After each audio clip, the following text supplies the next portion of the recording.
Viewers, welcome back to my YouTube channel. उम्मीद करता हूँ सब खैरियत होंगे।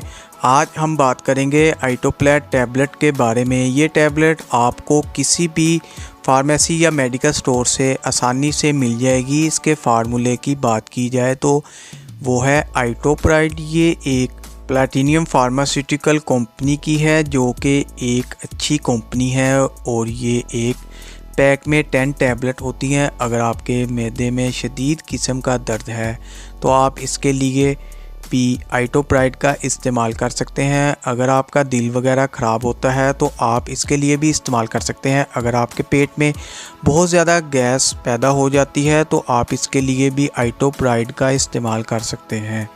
अगर आपके पेट में दर्द रहता है, अगर आपके पेट में बहुत ज़्यादा गैस हो जाती है, बदहज़मी सी हो जाती है, दिल करता है कि अभी जो खाना खाया है फ़ौरन वापस आने वाला है,